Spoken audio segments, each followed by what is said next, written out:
Everyone, কি অবস্থা সবার? আশা করি সবাই ভালো আছো। আমিও ভালো আছি। আজকে আবার একটা গল্প বলবো, রং করে দেখাবো এই পুতুল দুটোকে।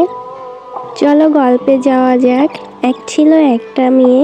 মেয়েটা ছিল অনেক দরিদ্র। সে এ বাসায় ও বাসায় কাজ করে নিজের জীবন চালাতো এবং তার একটা ছোট বোন ছিল, তাকেও লেখাপড়ায় শেখাতো। বোনের স্কুল খরচ, তারপর বই খাতা কলম যা যা লাগতো সবই এই মেয়েটাই জোগাড় করে দিত। কখনো সে ভালো কাপড় পরতো না, তার বোনকেই সবসময় পরাতো। আর বোনকে অনেক ভালোবাসতো, যেহেতু তার ওই বোনটা ছাড়া আর কেউ ছিল না। তার বোনই ছিল তার পুরো দুনিয়া। তারপরে একদিন তার বোন পড়াশোনা শেষ করে একটা চাকরি পায়। ছোট বোন চাকরি পাওয়াতে বড় বোনের খুবই আনন্দ হয় এবং সে নাচতে থাকে যে আমার বোনকে আমি পেরেছি মানুষের মতো মানুষ করতে। এবং সে যে বাসায় কাজ করতো সেই বাসায় গিয়েও বলে যে আমার বোন চাকরি পেয়ে গেছে, এখন আর আমার বেশি কাজ করা লাগবে না। তারপর সে কাজ ছেড়ে যখন বাসায় যায়, গিয়ে দেখে তার বোন তার দিকে গম্ভীরভাবে তাকিয়ে আছে। তখন বলল, বোন কি হয়েছে তোমার? বোন বলল, তুমি আর কখনোই কাজ করবে না, এখন আমি চাকরি পেয়ে গেছি, এখন তোমার আর কোনো কষ্ট করতে হবে না। এই কথাটা শুনে বড় বোনের চোখ দিয়ে গল গল করে পানি ঝরতে লাগলো।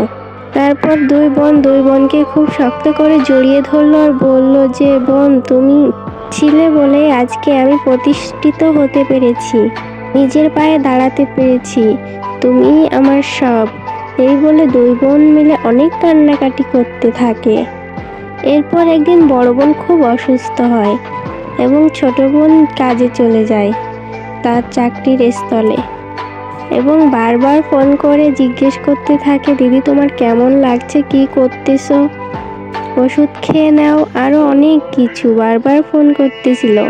হঠাৎ তার বস এসে বলল, তুমি কাজ বাদ দিয়ে শুধু ফোনে কথা বলো, তোমাকে কিন্তু ফায়ার করে দেওয়া হবে।